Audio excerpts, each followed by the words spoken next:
कहानी की शुरुआत स्पिरिट बीस्ट फार्म से होती है, जहां दो डिसाइपल बात कर रहे होते हैं। वे बताते हैं कि स्टेबल में मौजूद स्पिरिट बीस्ट्स की हालत लगातार खराब होती जा रही है, क्योंकि सीनियर ब्रदर झाओ अपनी तालिस्मैन टेक्निक की प्रैक्टिस करते हुए एक और स्पिरिट बीस्ट को मार चुका है। ये तीसरा स्पिरिट बीस्ट है जिसे उसने बर्बाद किया है, लेकिन फिर भी कोई उसके खिलाफ कुछ नहीं बोलता। अगले दिन सेक्ट घायल और मरे हुए स्पिरिट बीस्ट्स की जांच करने वाला है, लेकिन सब जानते हैं कि जौ पर कोई कार्रवाई नहीं होगी। बातों बातों में वे उस युवक का मजाक उड़ाते हैं जो 5 सालों से सेक्ट में मुफ्त में काम कर रहा है। उसे ठीक से खाना तक नहीं मिलता और भूख लगने पर वह स्पिरिट बीस्ट फीड खाकर गुजारा करता है। अब फीड भी आधा कर दिया गया है। उसकी स्पिरिचुअल वेन्स टूट चुकी हैं, इसलिए साधारण दवा भी उसके किसी काम की नहीं है। इसके बावजूद वह एक घायल स्पिरिट बीस्ट पर दवा लगाने की कोशिश करता है। तभी उसके सामने चमत्कार होता है। स्पिरिट बीस्ट के शरीर का स्पिरिट पैटर्न अपने आप जुड़ जाता है और वह महसूस करता है कि उसने उसे ठीक कर दिया है। उसे यकीन नहीं होता कि यह सपना है या सच। वह सोचता है कि पिछली रात उसने कोई अजीब सपना देखा था। तभी अचानक उसके सामने एक रहस्यमयी सिस्टम प्रकट होता है।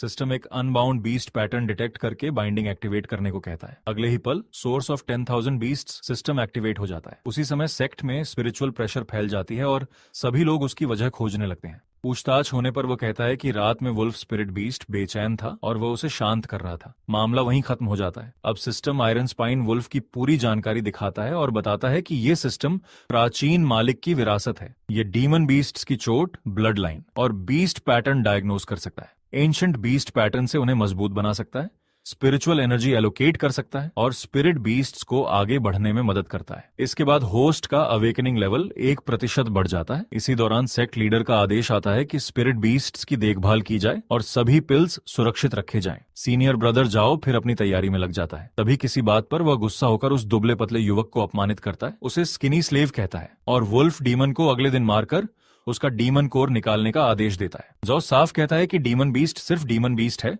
और उसकी कोई कीमत नहीं। रात में युवक चुपके से पिल रूम पहुंचता है और कैद किए गए वुल्फ स्पिरिट बीस्ट को बाहर निकाल देता है। बाकी डिसाइपल ये देखकर घबरा जाते हैं और तुरंत जॉ को खबर देने दौड़ते हैं। युवक वुल्फ को लेकर भागता है, जबकि पीछे से कई लोग उसका पीछा करने लगते हैं। वे उसे रोकने की कोशिश करते हैं और कहते हैं कि एक बीस्ट स्लेव कहीं नहीं भाग सकता। जॉ के लोग स्पिरिट बीस्ट वापस मांगते हैं, लेकिन युवक पीछे हटने से इनकार कर देता है। तभी अचानक सिस्टम एक्टिवेट होता है। आयरन स्पाइन वुल्फ का प्रोटेक्शन मैकेनिज्म ट्रिगर हो जाता है और होस्ट का बीस्ट पैटर्न भी एक्टिवेट हो जाता है। अगले ही पल वुल्फ एडवांस करके विशाल रूप धारण कर लेता है। उसकी शक्ति फाउंडेशन एस्टैब्लिशमेंट पीक तक पहुंच जाती है, जो केवल 15 मिनट के लिए रहती है। उसे बर्स्ट, टीयरिंग, टेलीपोर्ट और एम्बुश जैसी शक्तियां मिल जाती हैं। वुल्फ की भयंकर स्पिरिचुअल प्रेशर देखकर सभी लोग डर जाते हैं, लेकिन जो फिर भी उसे दबाने की कोशिश करता है। लड़ाई के दौरान किसी को एहसास होता है कि यह वही बीस्ट पैटर्न है जो टियनशुन सेक्ट में 300 साल से दिखाई नहीं दिया था। लेकिन रेजोनेंस का समय पूरा होते ही होस्ट की स्पिरिचुअल पावर लगभग समाप्त हो जाती है। सिस्टम तुरंत वुल्फ की वर्तमान स्थिति दिखाता है। उसकी स्पिरिचुअल वेन्स ओवरड्राफ्ट हो चुकी हैं, पिछले पैर में गंभीर चोट है और उसकी ब्लड लाइन ट्रेस की जा सकती है। इसके बाद जाओ के लोग वुल्फ को फिर नुकसान पहुंचाने की बात करते हैं। उसी समय system ancient wolf emperor clan की रेजिडुअल ब्लड लाइन डिटेक्ट करता है और return to heart resonance activate हो जाती है। एंशिएंट ब्लड लाइन की मेमोरी सामने आने लगती है और होस्ट का अवेकनिंग लेवल 2% तक बढ़ जाता है। युवक वुल्फ से कहता है कि उसे 5 साल पहले की वह घटना याद है जब वुल्फ ने उसे हल्का सा काटा था और उसे बचाया था। वह फैसला करता है कि अब दोनों ऐसी जगह जाएंगे जहां कोई उन्हें नियंत्रित न कर सके। आखिर में टियनशुआन सेक्ट पूरे सेक्ट में घोषणा करता है कि डिसाइपल शेन युएन ने सेक्ट से गद्दारी की है और डीमन बीस्ट्स के साथ मिल गया है। उसे जिंदा पकड़ने वाले को 10 लाख स्पिरिट स्टोन्स और मृत पकड़ने वाले को 5 लाख स्पिरिट स्टोन्स का इनाम दिया जाएगा। शेन युआन को महसूस होता है कि उसकी सूंघने की क्षमता पहले से कहीं ज्यादा तेज हो गई है। उसे एहसास होता है कि पीछा करने वाले लोग अब उसके करीब पहुंच चुके हैं। दूसरी तरफ सीनियर ब्रदर जाओ के लोग 1 लाख नहीं बल्कि 10 लाख स्पिरिट स्टोन्स के इनाम के लालच में उसकी तलाश कर रहे होते हैं। शेन युआन अपने साथियों को अलग अलग दिशाओं में भागने के लिए कहता है ताकि पीछा करने वालों का ध्यान बढ़ जाए। इसी दौरान उसका बीस्ट पैटर्न एक्टिवेट हो जाता है और उसे टेलीपोर्ट करने की क्षमता मिल जाती है। वह लगातार अपनी नई शक्ति का इस्तेमाल करके पीछा करने वालों से दूरी बनाने की कोशिश करता है,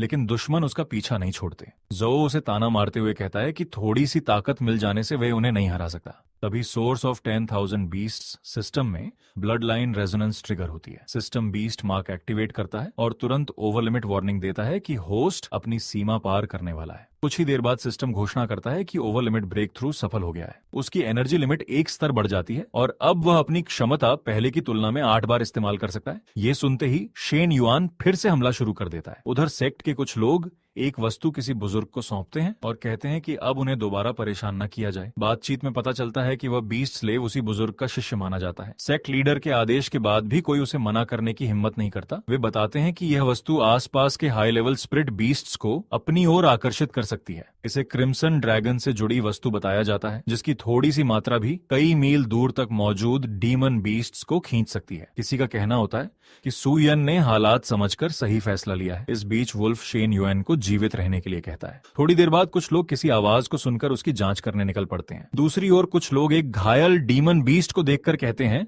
कि इसे वापस ले जाकर इसका डीमन कोर निकालकर फाउंडेशन एस्टैब्लिशमेंट पिल्स बनाई जाएंगी। उसकी कीमत लगभग 300 स्पिरिट स्टोन्स आंकी जाती है। किसी को हैरानी होती है कि उसका एक पंख पूरी तरह जल चुका है, फिर भी उसकी कीमत इतनी अधिक क्यों है। जवाब मिलता है कि मेडिसिन पवेलियन को वह जीवित हो या मृत, दोनों स्थिति में चाहिए। उसी समय सिस्टम उस स्पिरिट बीस्ट का विश्लेषण करता है। उसके अनुसार ये twin winged venerable blood line वाला डीमन बीस्ट है, जिसकी सुपीरियर स्पिरिट ब्लड लाइन है।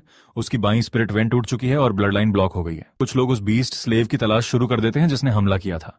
तभी सिस्टम नया संदेश देता है कि टारगेट डिटेक्ट हो चुका है, लेकिन सन युलिंग संपर्क स्वीकार नहीं कर रही क्योंकि ट्रस्ट वैल्यू अभी पर्याप्त नहीं है। शेन युआन कुछ पल सोचता है कि आगे बढ़ना चाहिए या नहीं। इसी बीच तियान शुआन सेक्ट का इनर डिसिप्लिन फेंक हुआ पहुंचता है। उसे आदेश मिला होता है कि वह भागे हुए बीस्ट स्लेव शन युएन और डीमन बीस्ट मोयंग को वापस लेकर आए। फंग हुए साफ कहता है कि या तो शन युएन स्वयं वापस चलकर सजा स्वीकार करे या फिर यहीं मरने के लिए तैयार हो जाए। शेन युआन चुनौती स्वीकार कर लेता है।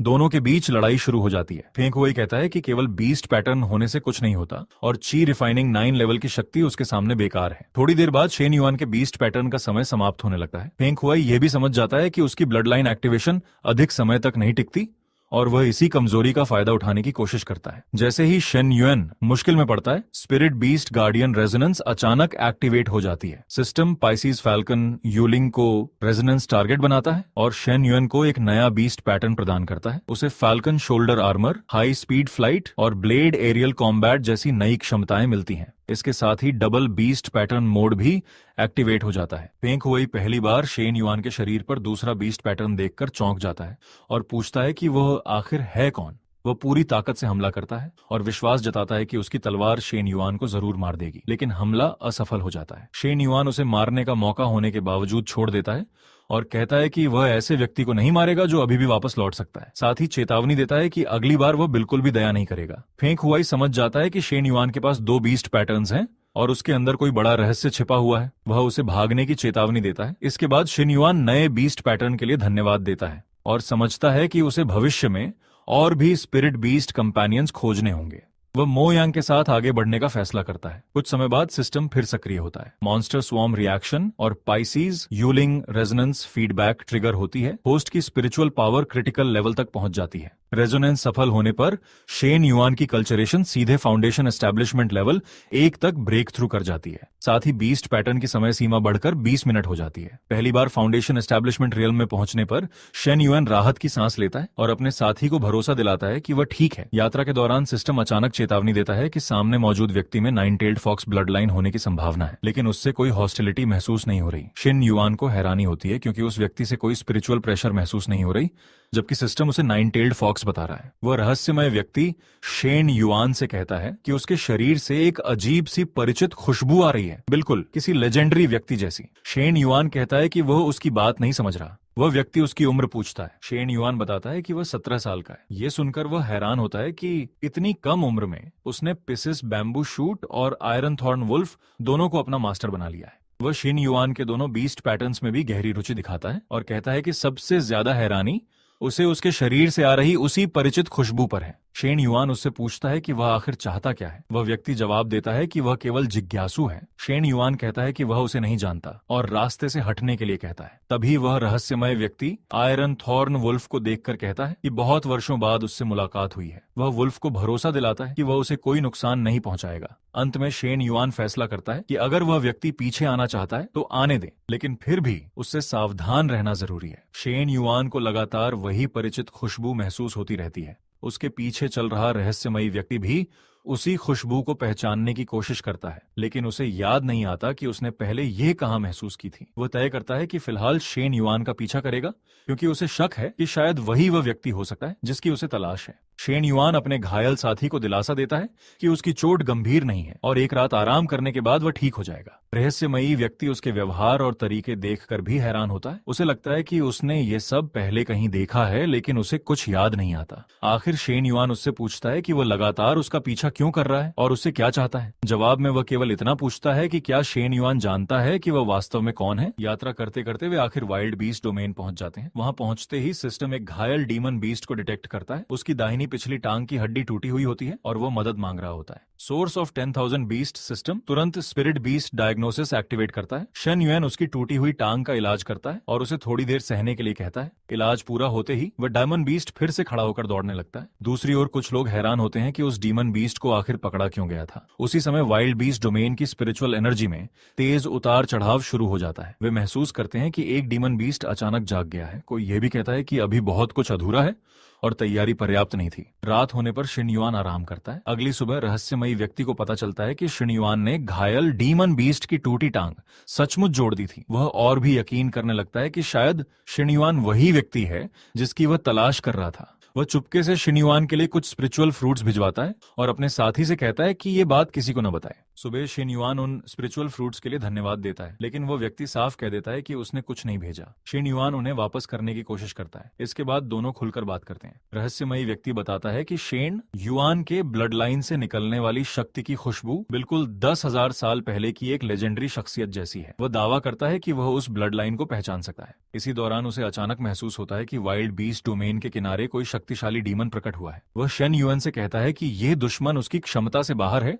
और उसे तुरंत अपने साथियों को लेकर वहां से चले जाना चाहिए। शेन युआन ब्लड लाइन के बारे में और जानना चाहता है, लेकिन वह व्यक्ति कहता है कि पहले इस संकट को खत्म करना जरूरी है, उसके बाद वह सब कुछ बताएगा। कुछ दूर जाने पर सोर्स ऑफ 10,000 बीस्ट सिस्टम फिर सक्रिय हो जाता है। सिस्टम एक अज्ञात डीमन बीस्ट की लाश डिटेक्ट करता है। उसकी मौत का कारण फायर एट्रीब्यूट शक्ति से हार्ट मेरियन का नष्ट होना बताया जाता है। उसी समय सिस्टम लगातार वार्निंग देता है कि सामने demon general level blood line मौजूद है और तुरंत पीछे हटना चाहिए। रहस्यमयी व्यक्ति भी शेन युआन को बार बार पीछे हटने के लिए कहता है, लेकिन शेन युआन ब्लड लाइन का सच जाने बिना लौटने से इनकार कर देता है। आखिर वह व्यक्ति वादा करता है कि खतरा खत्म होने के बाद वह सारी सच्चाई बताएगा। आगे बढ़ने पर वे एक ऐसे डीमन बीस्ट को देखते हैं जो सील के कारण बेकाबू होने वाला होता है। सिस्टम उसकी पहचान crimson dragon Lion King blood line के रूप में करता है।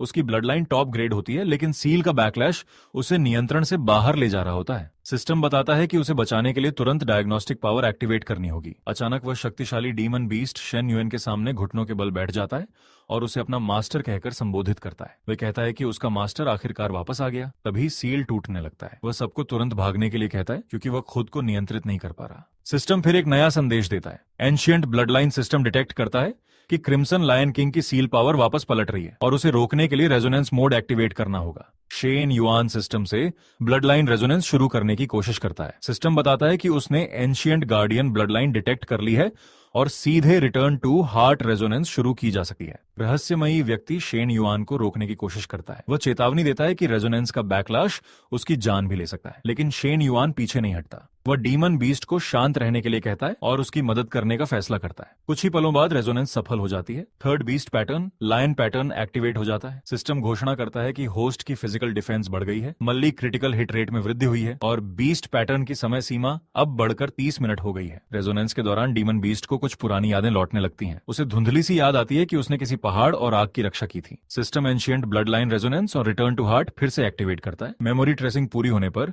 शेन युआन का अवेकनिंग लेवल 3% तक बढ़ जाता है। ये सब देखकर रहस्यमयी व्यक्ति पूरी तरह विश्वास करने लगता है कि शेन युआन वही व्यक्ति है जिसे वह समझ रहा था। डीमन बीस्ट भी बताता है कि 10,000 साल पहले उसे एक क्षेत्र की रक्षा करने का आदेश मिला था, लेकिन बाद में उसकी डीमन सोल के टुकड़े छीन लिए गए और उसके शरीर पर सील लगा दी गई। कई वर्ष पहले उसने जबरन सील तोड़ी तो उसे शेन युआन के ब्लड लाइन अवेकनिंग का एहसास हुआ। इसी कारण वह हजारों मील की यात्रा करके उसे खोजने आया। शेन युआन उसकी बातें सुनकर चौंक जाता है। उसे रीइंकार्नेशन जैसी बातों पर यकीन नहीं होता और वह साफ कह देता है कि शायद उसे किसी और के साथ भ्रम हो गया है। रहस्यमयी व्यक्ति आगे बहस नहीं करता और सुझाव देता है कि पहले सभी लोग वापस घाटी में चलें, क्योंकि वहां ज्यादा सुरक्षित रहेगा। तभी उसे 3 नए लोगों की आहट महसूस होती है। वो बताता है कि सामने आने वाले तीनों लोगों के पास गोल्डन कोर रेल्म की शक्ति है। कुछ ही देर में तियानशुआन सेक्ट के 2 एल्डर्स और जाओ तियानची वहां पहुंच जाते हैं। वे क्रिम्सन ड्रैगन लायन किंग का मजाक उड़ाते हैं और घोषणा करते हैं कि आज पूरी घाटी को नष्ट कर देंगे। उनका असली लक्ष्य शन युआन और उसके बीस्ट मार्क्स होते हैं। वे शन युआन का अपमान करते हुए कहते हैं कि एक ऐसा बीस्ट स्लेव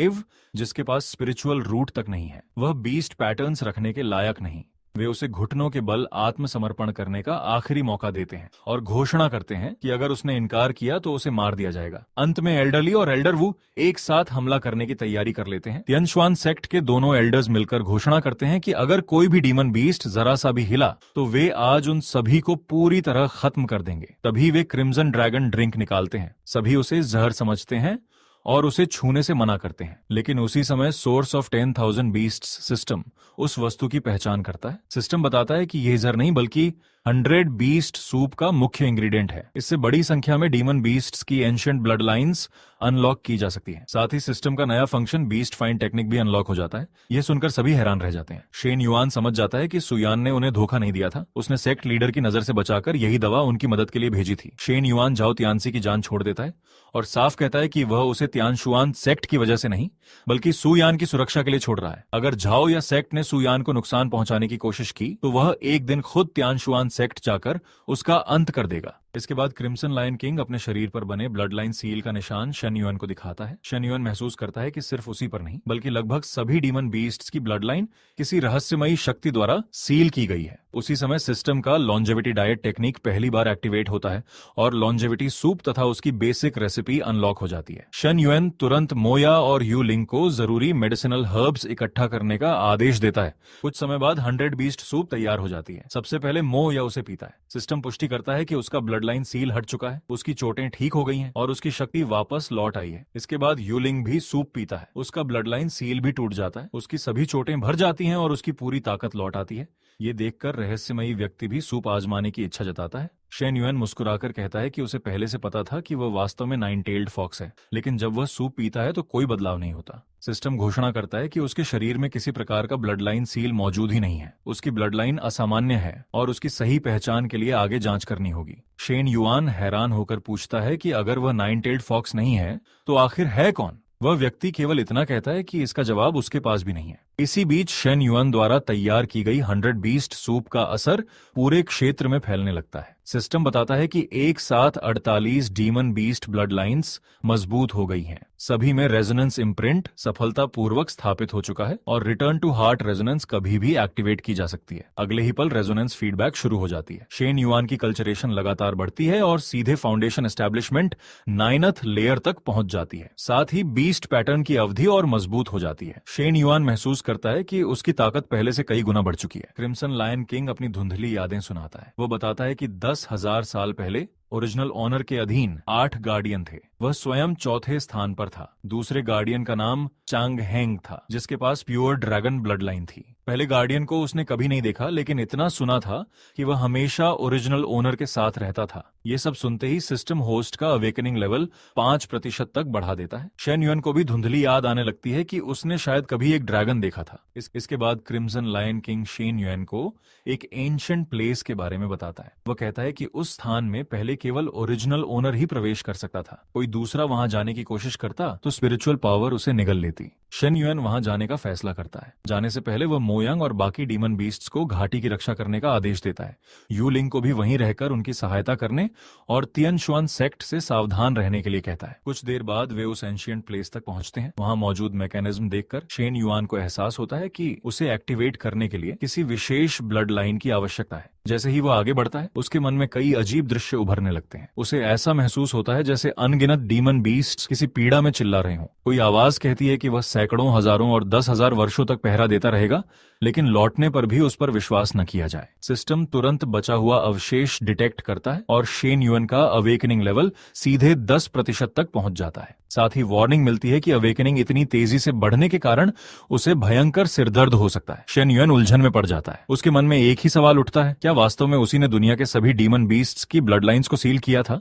उधर तियानशुन सेक्ट में जाओ थियनची अपने पिता और सेक्ट लीडर को शेन युएन के बारे में सब कुछ बता देता है। वह कहता है कि शेन युएन के पास 2 बीस्ट पैटर्न्स हैं और वह डीमन बीस्ट्स को नियंत्रित कर सकता है। सेक्ट लीडर तुरंत समझ जाता है कि शेन युएन को कोई एंशिएंट अपॉर्चुनिटी मिली है। उन्हें सु यन पर भी शक होने लगता है। वे आदेश देते हैं कि सु यन को गिरफ्तार करके उससे पूछताछ की जाए। साथ ही मेडिसिन पवेलियन की पूरी तलाशी लेने और कोई भी सुराग न छोड़ने का आदेश दिया जाता है। इसके बाद नासेंट सोल रियल्म के एल्डर जाओ यून को तुरंत वाइल्ड बीस्ट डोमेन भेजा जाता है। उसे आदेश मिलता है कि किसी भी कीमत पर शेन युएन को पकड़कर तियानशुन सेक्ट वापस लाया जाए। दूसरी ओर शेन युएन पूरी रात जागकर एक सूखे पत्ते पर बने लू शब्द के बारे में सोचता रहता है। क्रिम्सन लायन किंग बताता है कि 10,000 साल पहले ओरिजिनल ओनर किसी लू नाम के व्यक्ति को जानता था और उसका बीस्ट पैटर्न मैकेनिज्म से कोई गहरा संबंध था। अचानक क्रिम्सन लायन किंग को एक और याद आती है। वह कहता है कि ओरिजिनल ओनर उसके खोए हुए क्लैन मेंबर जैसा लगता है। उसी समय सिस्टम उसकी पूरी स्थिति जांचता है। पता चलता है कि उसके दाएं पैर, छाती और पेट की स्पिरिचुअल वेन्स टूट चुकी हैं। उसकी चोटें सामान्य नहीं हैं। उनमें उसके अपने क्लैन की क्लॉ टेक्निक और ह्यूमन सोर्ड एनर्जी दोनों के निशान मौजूद हैं।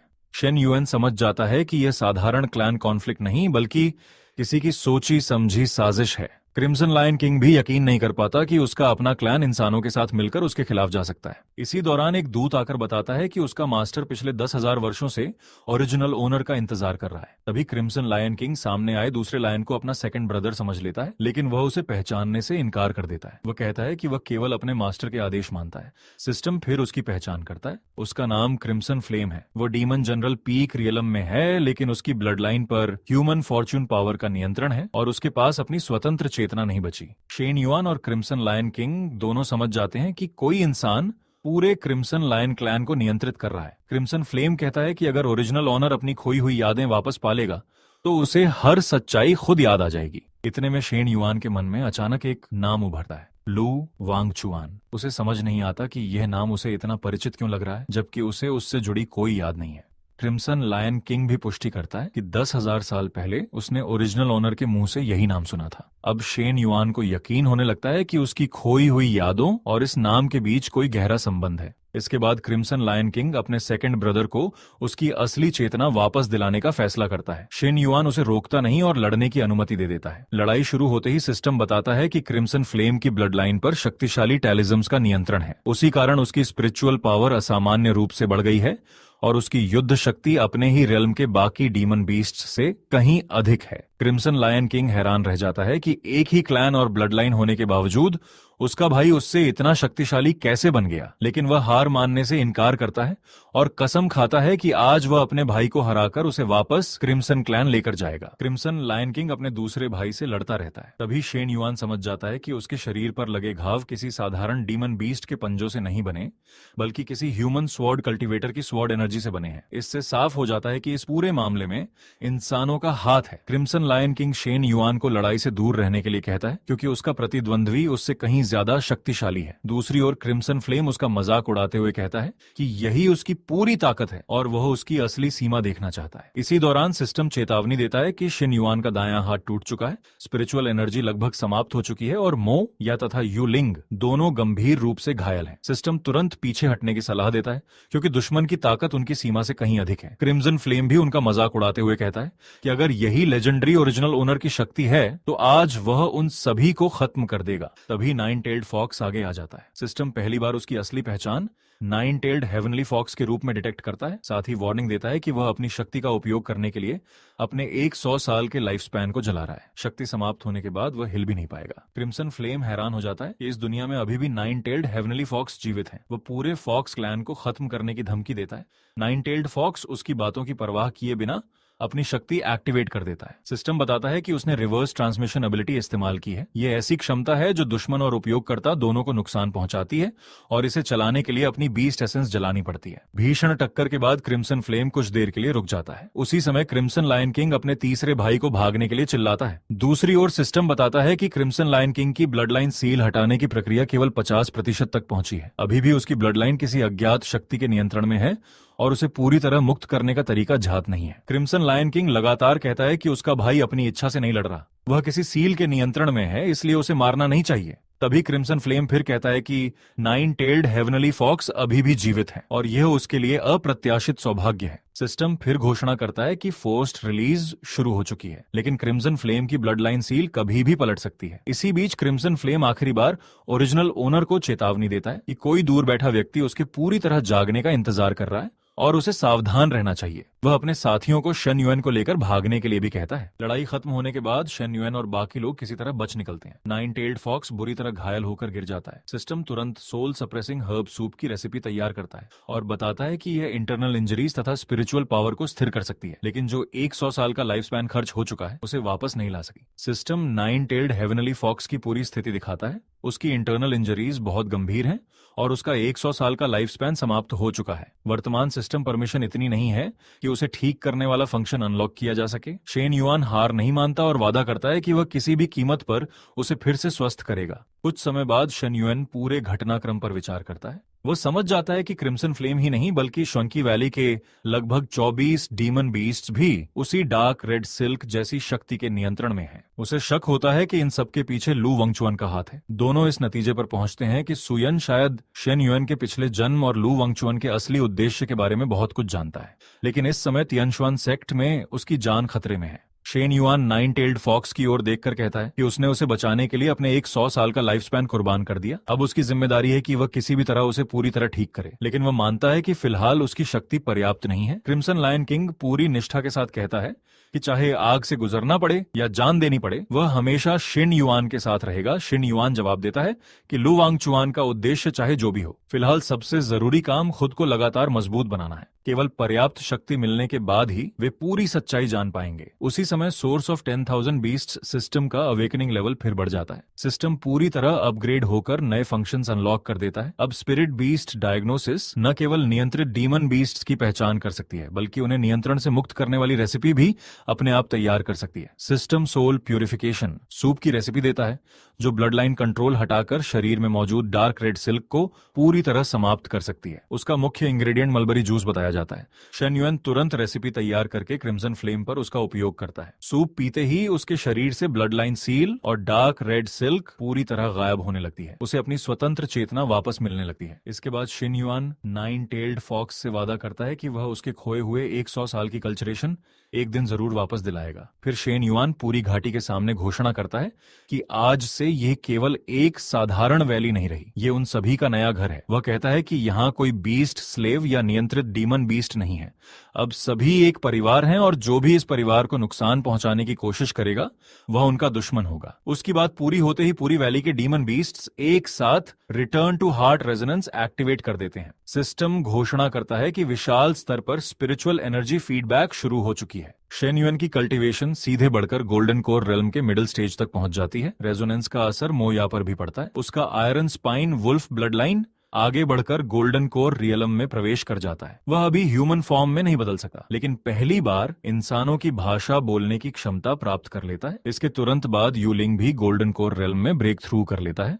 वह भी ह्यूमन लैंग्वेज बोलने लगता है, लेकिन उसे बताया जाता है कि ह्यूमन फॉर्म में बदलने के लिए उसे पहले नेसेंट सोल रेल्म तक पहुंचना होगा। कुछ समय बाद शेन युआन और उसके साथी एक नए क्षेत्र में पहुंचते हैं। वहां उनका सामना एक रहस्यमयी व्यक्ति से होता है। वह शेन युआन की तुलना उसके मास्टर से करता है और कहता है कि दोनों का स्वभाव एक जैसा है। शेन युआन तुरंत उससे सुयान के बारे में पूछता है और जानना चाहता है कि उसने उसके साथ क्या किया है। सामने वाला कोई जवाब नहीं देता। शेन युआन दोबारा चेतावनी देता है कि अगर उसने सुयान के बारे में सच नहीं बताया तो वह अपनी जान की परवाह किए बिना उसे जाने नहीं देगा। वह व्यक्ति हंसते हुए कहता है कि उसने आज तक इतना घमंडी गोल्डन कोर कल्टीवेटर नहीं देखा। वह याद दिलाता है कि यह पूरी युएनशी वैली उसी का क्षेत्र है और यहाँ सभी डीमन बीस्ट्स उसी के अधीन है। वह शेन युएन के इस विचार का मजाक उड़ाता है कि वह सभी डीमन बीस्ट्स का नेतृत्व कर सकता है। आखिर वह सच बताता है कि 3 दिन बाद तियानशुन सेक्ट में सु यन की बलि दी जाएगी। अगर शेन युएन उसे बचाना चाहता है तो उसे 3 दिन बाद तियानशुन सेक्ट आना होगा। इतना कहकर वह वहां से चला जाता है। इसी समय सोर्स ऑफ 10,000 बीस्ट सिस्टम फिर सक्रिय हो जाता है। सिस्टम घोषणा करता है कि शेन युएन की कल्टीवेशन बढ़कर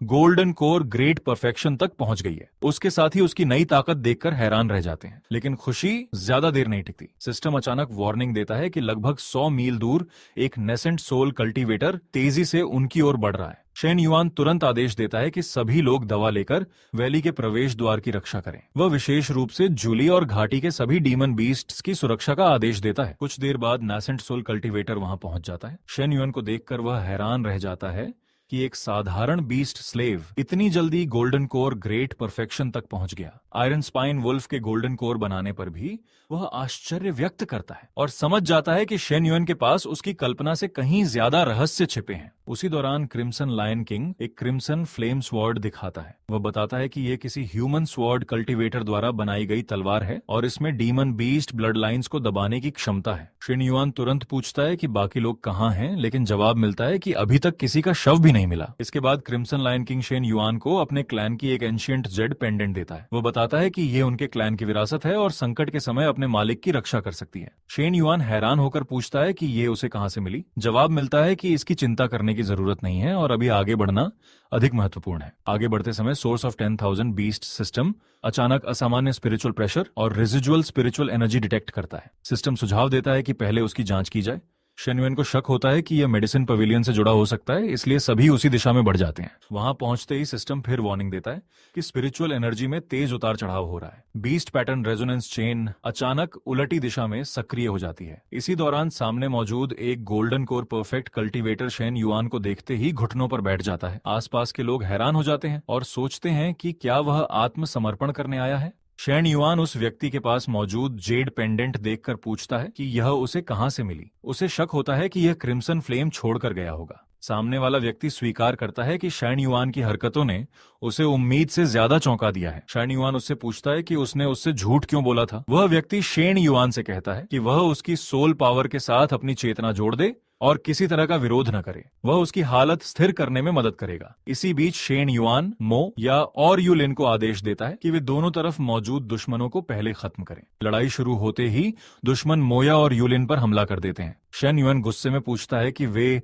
उसके साथियों पर हमला करने की हिम्मत कैसे कर सकते हैं। दुश्मन क्रिम्सन फ्लेम का मजाक उड़ाते हुए कहते हैं कि उसने एक साधारण बीस्ट स्लेव के लिए अपनी जान तक दांव पर लगा दी और अब उसी विश्वासघात की सजा भुगत रहा है। वे दावा करते हैं कि जब क्रिम्सन फ्लेम पूरी तरह होश में आएगा तो सबसे पहले उसी को मार डालेगा जिसने उसके साथ विश्वासघात किया। इसी दौरान सोर्स ऑफ 10,000 बीस्ट सिस्टम अचानक वार्निंग देता है कि ओरिजिनल ओनर के बीस्ट पैटर्न में एक बड़ी खामी मौजूद है। ये खामी 10,000 साल पुराने सील से जुड़ी हुई है। शेन युआन उस रहस्य के बारे में और जानना चाहता है, लेकिन तभी कोई उसे चेतावनी देता है कि सील से जुड़ी बातों में ज्यादा गहराई तक न जाए। सिस्टम फिर एक और गंभीर वार्निंग जारी करता है। जैसे जैसे होस्ट का अवेकनिंग लेवल बढ़ रहा है, बीस्ट पैटर्न का बैकलैश भी उतना ही खतरनाक होता जा रहा है। अगर यही स्थिति रही तो शेन युआन अपनी चेतना पर नियंत्रण खो सकता है। उसी समय अचानक सुयान सामने आ जाता है। वह शेन युआन के सामने खड़ा होकर घोषणा करता है कि अगर कोई उसके डिसिप्लिन को नुकसान पहुंचाना चाहता है तो पहले उसे पार करना होगा। फिर वह शेन युआन को बताता है कि तीसरे एंशिएंट पाइन ट्री के नीचे एक सीक्रेट पासेज छिपा हुआ है।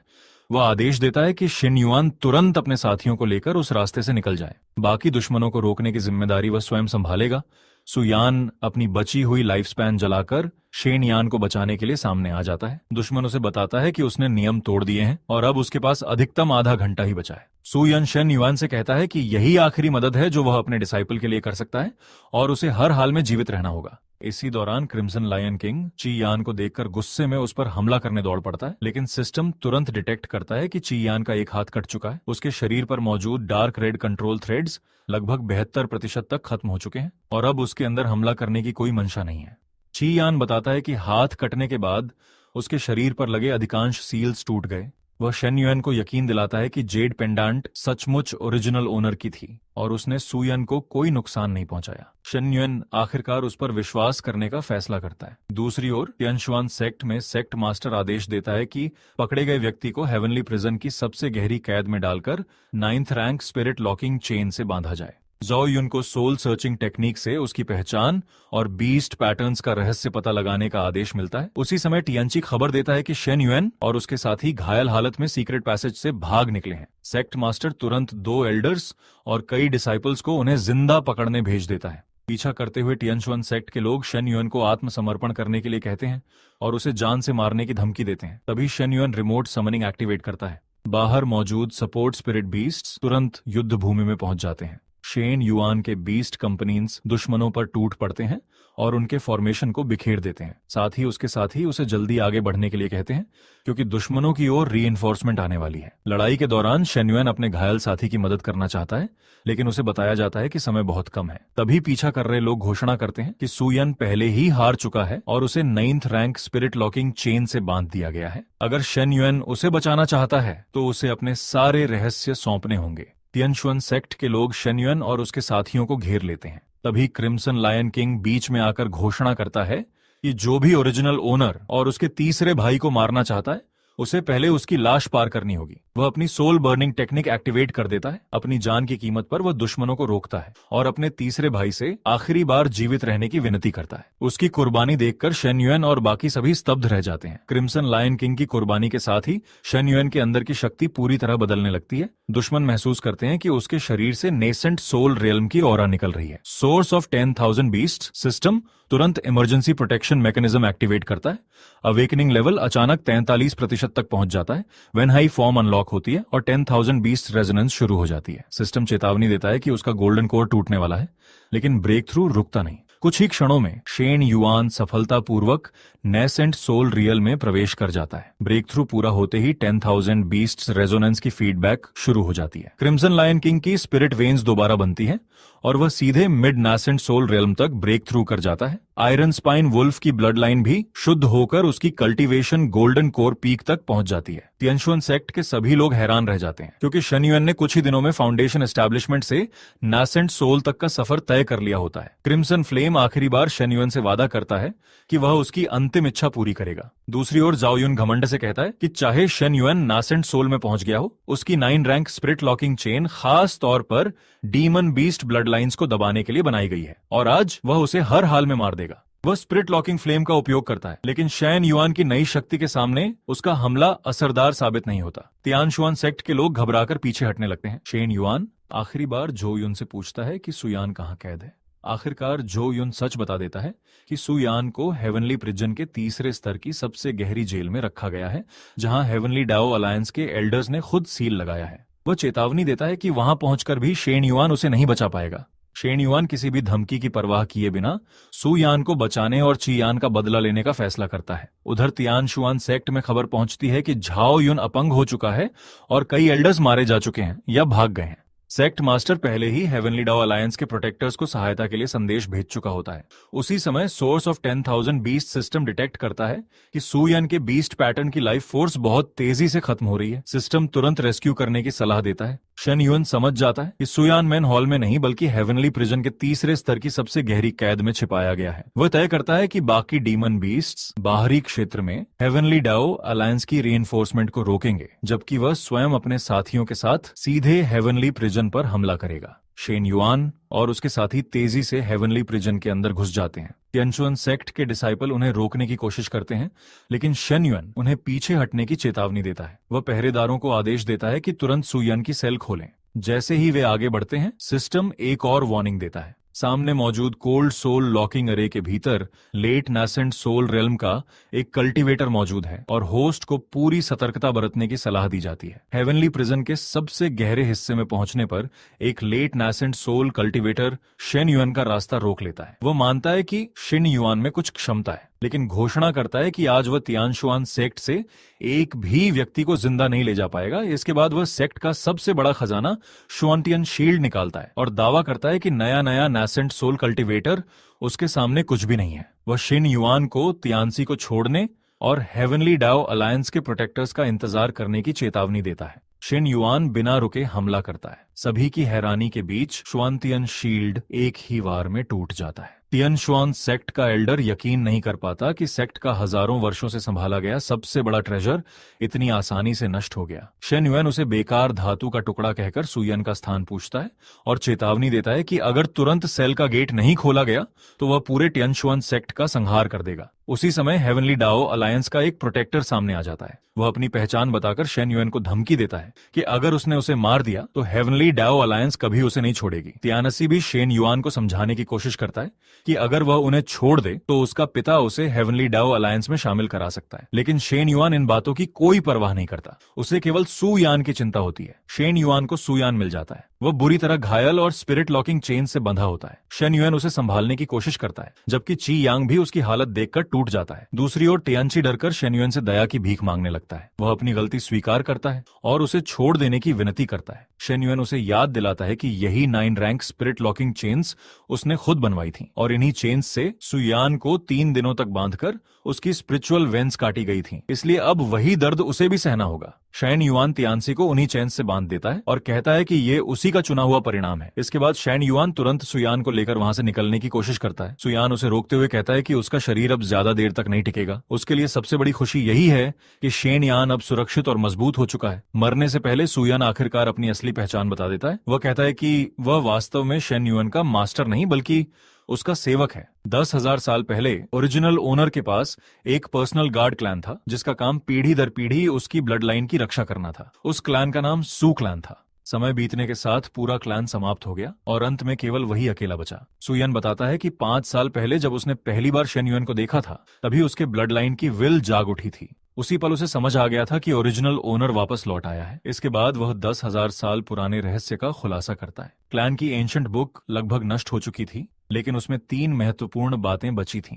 पहली, ओरिजिनल ओनर को चेंचिंग ने धोखा दिया था और 10,000 बीस्ट्स ऑल्टर पर उसकी मृत्यु हुई। दूसरी, बीस्ट पैटर्न्स कोई ब्लेसिंग नहीं बल्कि शैकल्स हैं। तीसरी, इस पूरे रहस्य की जड़ बीस्ट पैटर्न मैकेनिज्म ही है और 10,000 बीस्ट्स को सील करना उसी कारण सही निर्णय माना गया था। जैसे ही शेन युआन यह सच्चाई सुनता है, सोर्स ऑफ 10,000 बीस्ट्स सिस्टम में बड़ा बदलाव होता है। उसका अवेकनिंग लेवल सीधे 50% तक पहुंच जाता है। सिस्टम घोषणा करता है कि पिछले जन्म की मुख्य यादें और बीस्ट पैटर्न के शैकल्स से जुड़ी जानकारी अनलॉक हो गई है। अपनी आखिरी सांसों में सुयान शेन युआन को एक वस्तु सौंपता है और कहता है कि उसे पीक ऑफ लॉन्गेविटी जाकर ऑल्टर ऑफ हेवन ढूंढना होगा।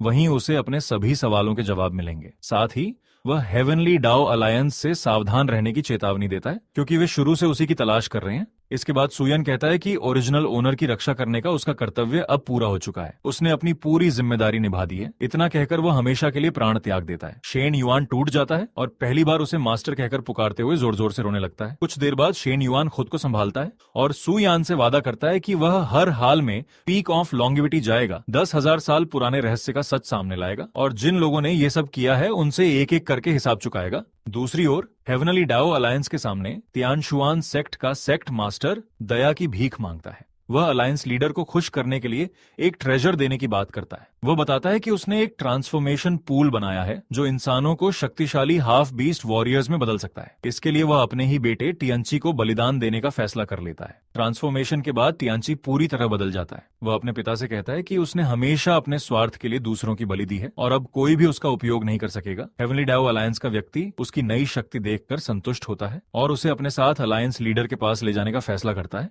इसके बाद हेवनली डाओ अलायंस में तियानशुआन सेक्ट की पूरी रिपोर्ट प्रस्तुत की जाती है। रिपोर्ट में बताया जाता है कि beast slave Shane yuan sect छोड़कर भाग गया है और उसके पास 3 अलग अलग बीस्ट पैटर्न्स हैं। युद्ध के दौरान तीनों एक साथ सक्रिय हुए थे। बड़ी संख्या में डीमन बीस्ट्स, जिनमें कई ह्यूमन डीमन जनरल स्तर के थे, उसके साथ खड़े हो गए। साथ ही यह भी बताया जाता है कि कुछ ही महीनों में उसने की रिफाइनिंग रियल्म से सीधे नेसेंट सोल रियल्म तक ब्रेक थ्रू कर लिया और जाओयुन का डांटियन भी नष्ट कर दिया। उसके ब्रेक थ्रू के समय 100 मीटर ऊंची गोल्डन लाइट और 10,000 बीस्ट्स की गर्जना दिखाई दी थी। रिपोर्ट सुनने के बाद हेवनली डाओ अलायंस का एक सीनियर चुपचाप सोचता है कि क्या शेन युएन वास्तव में कोई ऐसा व्यक्ति है जिसने रीइंकार्नेशन के बाद दोबारा कल्टीवेशन शुरू की है। हेवनली डाओ अलायंस के लीडर के सामने तियानशुआन सेक्ट के लोग half human half beast warrior को पेश करते हैं। वे बताते हैं कि ये तियानशुआन सेक्ट के ट्रांसफॉर्मेशन पुल का परिणाम है। साथ ही वे शेन युएन के युएनशी वैली में छिपे होने की सूचना देते हैं और सुझाव देते हैं कि वहां तुरंत लोगों को भेजा जाए। तियानची गुस्से में घोषणा करता है कि वह खुद जाकर शेन युएन को खत्म करेगा, लेकिन अलायंस लीडर उसका मजाक उड़ाते हुए पूछता है कि क्या उसकी क्षमता सचमुच शेन युएन को हराने के लायक है। इसके बाद अलायंस लीडर पहला आदेश जारी करता है। वाइल्ड बीस्ट डोमेन के प्रवेश द्वार को पूरी तरह सील करने का आदेश दिया जाता है। कोई भी अंदर या बाहर नहीं जा सकेगा। साथ ही वह साफ घोषणा करता है कि हेवनली डाओ अलायंस का कोई भी सदस्य शेन युएन को नुकसान नहीं पहुंचाएगा। कुछ समय बाद शेन युआन अकेले बैठा लू वांगचुआन के बारे में सोचता है। उसे बार बार महसूस होता है कि शायद वही व्यक्ति 10,000 साल पुराने रहस्य से जुड़ा है। उसी समय उसे सुयान की अंतिम इच्छा याद आती है। उसने कहा था कि पीक ऑफ लॉन्जेविटी जाकर ऑल्टर ऑफ हेवन ढूंढना होगा, लेकिन अब हेवनली डाओ अलायंस मुख्य रास्ता बंद कर चुकी है। इसलिए उन्हें डेसोलेट बीस्ट डोमेन के रास्ते से जाना पड़ेगा। बताया जाता है कि यह एंशिएंट बैटलफील्ड के भीतर स्थित बेहद खतरनाक क्षेत्र है और ऑल्टर ऑफ हेवन उसी के फॉरबिडन कोर में छिपा है। यात्रा शुरू होने से पहले नाइन टेल्ड फॉक्स बताता है कि पिछली रात से उसकी ब्लड लाइन लगातार प्रतिक्रिया दे रही है। उसे लगता है कि उसके क्लैन में कुछ बड़ा हुआ है, इसलिए वे कुछ समय के लिए शिन युआन के साथ नहीं जा सकेगा। वो वादा करता है कि अपना काम पूरा करते ही वापस लौट आएगा। शिन युआन भी उससे वादा करता है कि वह किसी न किसी तरह उसके खोए हुए लाइफ स्पैन को वापस दिलाएगा। इसके बाद शेन युआन ची याको वैली में ही रहने का आदेश देता है। वह चाहता है कि ची या हेवनली डाओ अलायंस की हर गतिविधि पर नजर रखे और युआनशी वैली की रक्षा करे। चिया पहले उसके साथ चलने की जिद करता है, लेकिन अंत में आदेश स्वीकार कर लेता है। वह वचन देता है कि अगर ओरिजिनल ओनर किसी भी मुसीबत में पड़ा तो वह 10,000 मील दूर से भी उसकी रक्षा के लिए पहुंचेगा। शेन युआन और उसके साथी डेजोलेट बीस्ट डोमेन में प्रवेश करते हैं। वहां की भयानक ऑरा देखकर सभी सतर्क हो जाते हैं। सिस्टम डिटेक्ट करता है कि आसपास मौजूद एंशिएंट फॉर्मेशन अभी भी सक्रिय हो सकती है।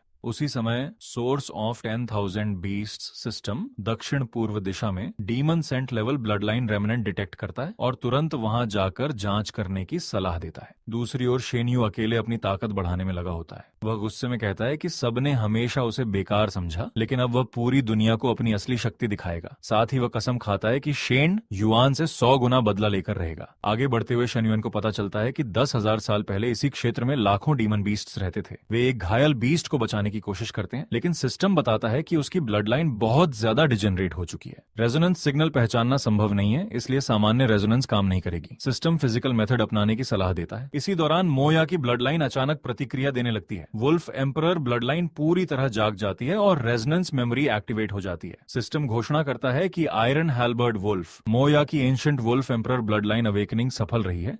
उसकी कल्टीवेशन सीधे डीमन जनरल रेल्म और नेसेंट सोल स्टेज तक ब्रेक थ्रू कर जाती है। मेमोरी जागने के बाद मोया को अपना अतीत याद आने लगता है। उसे पता चलता है कि वह कभी वुल्फ एम्परर क्लैन का राजा था। जिस स्थान पर वे खड़े हैं वही कभी उसका घर हुआ करता था। शेन युआन समझ जाता है कि मोया का इस जगह से गहरा संबंध है। इसी समय कोई दूर से मोया की शक्ति देखकर हैरान हो जाता है। वह कहता है कि एक ही बार में सेक्रेड माउंटेन रिस्ट्रिक्शन तोड़ देने वाला व्यक्ति आखिर कौन है और शेन युआन वास्तव में है कौन। आगे बढ़ते हुए नाइन टेल्ड फॉक्स को अचानक किसी परिचित ऑनरा का एहसास होता है। वह एक एंशिएंट रिमेंट सोल के सामने पहुंचता है। वह रिमेंट सोल उसे देखकर कहती है कि वह आखिरकार लौट आया है और अब वही नाइन टेल्ड क्लैन की ब्लड लाइन का उत्तराधिकारी है। नाइन टेल्ड फॉक्स इसका अर्थ पूछता है। तब रेमनेंट सोल 10,000 साल पुरानी सच्चाई बताती है। पूरे नाइन टेल्ड क्लैन का विनाश हो गया था। मरने से पहले उसने अपने क्लैन की बची हुई डीमन सोल्स को सील करके सुरक्षित रखा। 10,000 साल बाद उन्हीं सोल फ्रैगमेंट्स ने ब्लड लाइन का रूप लेकर नाइन टेल्ड फॉक्स के भीतर जन्म लिया। इसलिए अब वही पूरे नाइन टेल्ड क्लैन का आखिरी ब्लड लाइन सक्सेसर है। रेमनेंट सोल आगे बताती है कि जब उसने पहली बार शन युएन को देखा था तभी ओरिजिनल ओनर की ब्लड लाइन महसूस होने के कारण उसकी चेतना जाग उठी थी। ओरिजिनल ओनर ने मरने से पहले उसकी बची हुई डीमन सोल्स को पूरी दुनिया में बिखेर दिया था। समय के साथ वे सोल फ्रैगमेंट्स ब्लड लाइन बनकर वर्तमान पीढ़ी में जन्म लेते रहे। नाइन टेल्ड फॉक्स पूछता है कि अब उसे क्या करना चाहिए। रेमनेंट सोल कहती है कि जितनी जल्दी हो सके ओरिजिनल ओनर को यहां लेकर आए, लेकिन साथ ही चेतावनी देती है कि उसके बहुत करीब न जाना। अगर वह रेजोनेंस के दौरान पूरी तरह ओरिजिनल ओनर से जुड़ गया तो उसकी वर्तमान पहचान समाप्त हो सकती है और वह पहले जैसा नहीं रहेगा। उधर सोर्स ऑफ 10,000 बीस्ट्स सिस्टम लगातार दक्षिण पूर्व दिशा की ओर संकेत करता रहता है। शेन युआन और उसके साथी उसी दिशा में आगे बढ़ते हैं। रास्ते में एक विशाल एंशिएंट फॉर्मेशन उनका रास्ता रोक देती है। लड़ाई शुरू होती है। मो यांग उन्हें कवर देता है जबकि शेन युआन फॉर्मेशन के कोर की ओर बढ़ता है। जैसे ही शेन युआन फॉर्मेशन के कोर तक पहुंचता है, सिस्टम 10,000 साल पुराने बीस्ट पैटर्न रिकॉर्ड्स डिटेक्ट करता है। एनालिसिस के बाद पता चलता है कि नाइन टेल्ड क्लैन का होली लैंड दक्षिण पूर्व के एक द्वीप पर स्थित था और उसका नाम ज्यूली था। फॉर्मेशन पार करने के बाद शेन युएन मोया को सलाह देता है कि अभी उसकी ह्यूमन ट्रांसफॉर्मेशन पूरी तरह स्थिर नहीं हुई है। उसे जल्दबाजी नहीं करनी चाहिए और धीरे धीरे ह्यूमन फॉर्म की कल्टीवेशन करनी चाहिए। तभी सभी हैरान हो जाते हैं क्योंकि मोया पहली बार ह्यूमन फॉर्म लेने लगता है। इसी दौरान तियानशुआन सेक्ट के कुछ एल्डर्स गुप्त रूप से शेन युए से मिलने पहुंचते हैं। वे कहते हैं कि वे उसे वापस ले जाने नहीं आए। उन्होंने शेन युएन के शरीर पर एक साथ 3 बीस्ट पैटर्न्स देखे हैं। इतनी तेज कल्टीवेशन स्पीड और बीस्ट पैटर्न मैकेनिज्म के पीछे शायद गॉडहुड तक पहुंचने का रहस्य छिपा है। हालांकि अलायंस लीडर ने शेन युएन को नुकसान पहुंचाने से मना किया है, लेकिन एल्डर्स कहते हैं कि उसे इस मुलाकात की कोई जानकारी नहीं होगी। वे योजना बनाते हैं कि शेन युएन को जिंदा पकड़कर उसके शरीर का रहस्य निकाला जाए। शेन युए से कहा जाता है कि वह शेन युएन को अच्छी तरह जानता है, इसलिए आगे की योजना में उनका सहयोग करे। उधर शेन युआन सिस्टम द्वारा मिले नए संकेतों पर विचार करता है। वह समझने की कोशिश करता है कि ज्यूली नाइन टेल्ड क्लैन के होली लैंड और वहां दर्ज ब्लडलाइन अनोमाली का आपस में क्या संबंध है। यही सवाल उसकी अगली यात्रा का नया लक्ष्य बन जाता है। शेन युआन और उसके साथी एक प्राचीन स्थान पर पहुंचते हैं। उन्हें पता चलता है कि ये वही जगह है जहां 10,000 साल पहले डीमन किंग स्नान करता था। यहाँ हर तरफ एंशिएंट रूइंस और दुर्लभ स्पिरिचुअल मेडिसिन्स मौजूद हैं। लेकिन जैसे ही वे आगे बढ़ते हैं, एक एंशिएंट रेमनेंट स्पिरिट अचानक जाग जाता है। सभी तुरंत पीछे हटने की कोशिश करते हैं, क्योंकि ये सामान्य दुश्मन नहीं बल्कि 10,000 साल पुरानी बची हुई आत्मा होती है। रेमनेंट स्पिरिट का कोई वास्तविक शरीर नहीं होता, इसलिए उस पर सामान्य हमला असर नहीं करता। मो यंग बिना पीछे हटे शेन युआन की रक्षा के लिए सामने आ जाता है और अकेले लड़ाई शुरू कर देता है। लेकिन कुछ ही वारों में सब समझ जाते हैं कि रेमनेंट स्पिरिट की ताकत उनकी कल्पना से कहीं अधिक है। युद्ध के दौरान यूलिंग की पुरानी चोट अचानक फिर उभर आती है। शेन युआन उसकी हालत देखकर चिंतित हो जाता है और उसे तुरंत पीछे हटने के लिए कहता है। आसपास का पूरा क्षेत्र अजीब स्पिरिचुअल प्रेशर से भरा होता है। आगे बढ़ते हुए उन्हें एक विशाल एंशिएंट स्टोन स्टैच्यू दिखाई देती है। शेन युआन यूलिंग से पूछता है कि क्या वह इस मूर्ति को पहचानती है, लेकिन उसे भी इसकी असली पहचान नहीं पता होती। उसी समय हेवनली डाओ अलायंस के एल्डर्स उनका रास्ता रोक लेते हैं। वे कहते हैं कि शेन युआन बहुत भाग चुका है और अब बच नहीं पाएगा। उनका इरादा पहले उसे जिंदा पकड़ने का था, लेकिन अब अगर जरूरत पड़ी तो उसका एक हाथ काटकर भी उसे पकड़ लिया जाएगा। दोनों पक्षों के बीच तुरंत युद्ध शुरू हो जाता है। हेवनली डाओ अलायंस के लोग यूलिंग को केवल एक साधारण डीमन बीस्ट समझकर उसका मजाक उड़ाते हैं, लेकिन अचानक सिस्टम डिटेक्ट करता है कि उसके भीतर छिपी ब्लडलाइन प्रतिक्रिया दे रही है। अगले ही क्षण यूलिंग के अंदर छिपी हुई 10,000 साल पुरानी फीनिक्स ब्लड लाइन पूरी तरह जाग जाती है। फिनिक्स फायर भड़क उठती है। यूलिंग अपना असली नाम यानलिंग बताती है और घोषणा करती है कि 10,000 साल बाद फिनिक्स फायर फिर से जन्म ले चुकी है। उसकी ब्लड लाइन पूरी तरह जागने के साथ ही निर्वाण रीबर्थ शुरू हो जाता है। उसकी कल्चरेशन लगातार बढ़ती हुई सीधे डीमन जनरल पीक तक पहुंच जाती है। निर्वाणा पूरा होते ही यूलिंग की 5 फीनिक्स ब्लड लाइन पूरी तरह सक्रिय हो जाती है। वह घोषणा करती है कि जो भी ओरिजिनल ओनर को नुकसान पहुंचाएगा उसे बिना किसी दया के मार दिया जाएगा। उसकी नई शक्ति देखकर हेवनली डाओ अलायंस के एल्डर्स घबरा जाते हैं। इसी दौरान हेवनली डाओ अलायंस का लीडर भी वहां पहुंच जाता है। वह अपने अधीन लोगों को देखकर नाराज होता है और पूछता है कि उसकी आज्ञा के बावजूद किसने शेन युआन पर हमला करने की हिम्मत की। उसी समय शेन युआन को एक घायल व्यक्ति दिखाई देता है। वह पहचानता है कि वह झो तियानची है। तियानची मदद की गुहार लगाता है। शेन युआन उसे बचा लेता है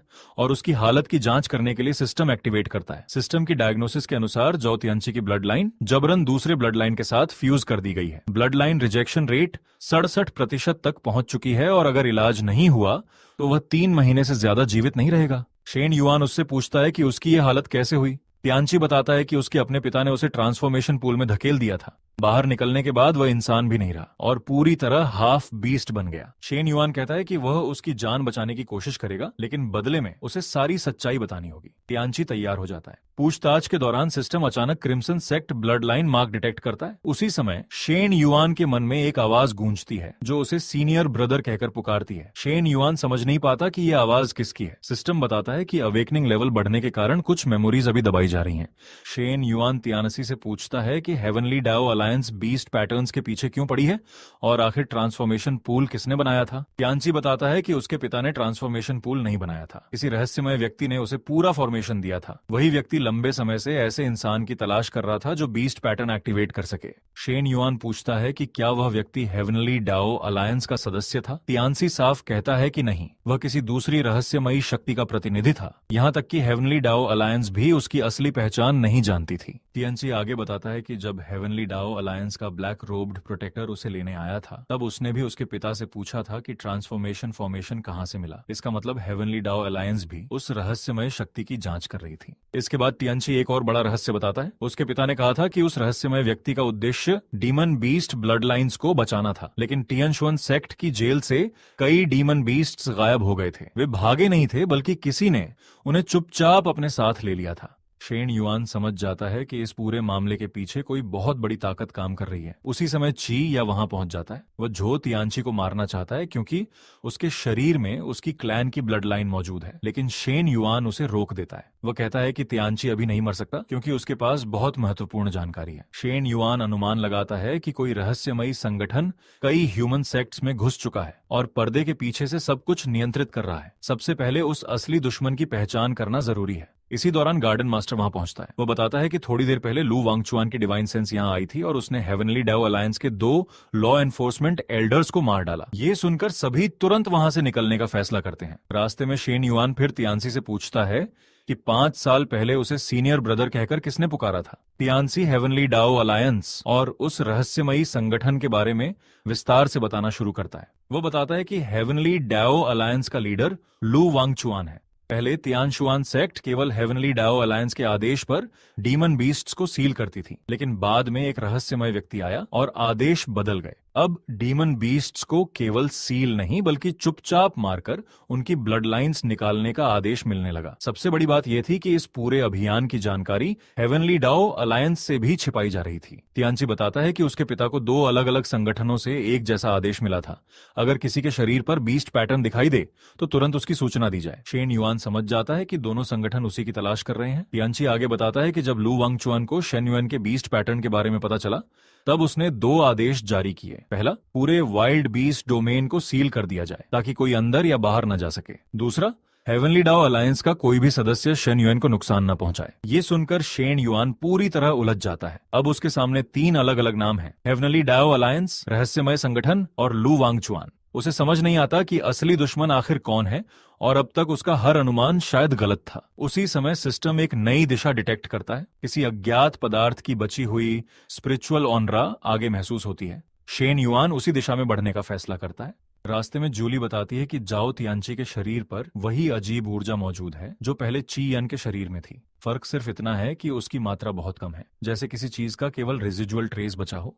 शेन युआन ये सुनकर और भी सतर्क हो जाता है, क्योंकि अब साफ हो चुका है कि इन सभी घटनाओं के पीछे कोई बहुत पुरानी और बेहद शक्तिशाली ताकत काम कर रही है। शेन युआन आसपास की स्थिति की जांच करता है, लेकिन उसे कोई असामान्य चीज दिखाई नहीं देती। फिर भी उसे अंदर से लगातार खतरे का एहसास होता है। वह ची या को जो तियानची पर नजर रखने का आदेश देता है। जियोली भी कहता है कि 9 टेल्ड ब्लड लाइन इस तरह की छिपी हुई शक्तियों को बहुत आसानी से महसूस कर सकती है। जाओ तियानची बार बार कहता है कि वह सच में कुछ नहीं जानता और पहले उस जगह चलने की विनती करता है जिसके बारे में उसने बताया था। कुछ देर बाद सभी एक प्राचीन स्थान पर पहुंचते हैं। वहां पहले से एक एंशिएंट गार्डियन उनका इंतजार कर रहा होता है। गार्डियन शेन युआन को देखते ही पूछता है कि क्या सब लोग सचमुच मानते हैं कि वही ओरिजिनल ओनर का रीइंकार्नेशन है। उसके साथ मौजूद लोग जवाब देते हैं कि केवल ओरिजिनल ओनर ही उसके शरीर पर मौजूद बीस्ट मार्क्स को एक्टिवेट कर सकता है और उसके शरीर से निकलने वाली ब्लड लाइन ऑरा भी बिल्कुल ओरिजिनल ओनर जैसी है। एंशिएंट गार्डियन बताता है कि 10,000 साल पहले ओरिजिनल ओनर की मृत्यु 10,000 बीस्ट्स ऑल्टर पर हुई थी। अगर शेन युआन सचमुच उसका रीइंकार्नेशन है तो उसे ये बात खुद साबित करनी होगी। इसके लिए वह 3 अलग अलग ट्रायल्स तैयार कर चुका है। अगर शेन युआन तीनों ट्रायल्स पार कर लेता है तभी उसे 10,000 साल पुराने रहस्य की पूरी सच्चाई बताई जाएगी। पहला ट्रायल एक वास्तविक युद्ध होता है। गार्डियन साफ कहता है कि इस लड़ाई में कोई भी शेन युआन की मदद नहीं करेगा, केवल उसकी अपनी शक्ति से ही यह साबित होगा कि वह सचमुच ओरिजिनल ऑनर का रीइंकार्नेशन है।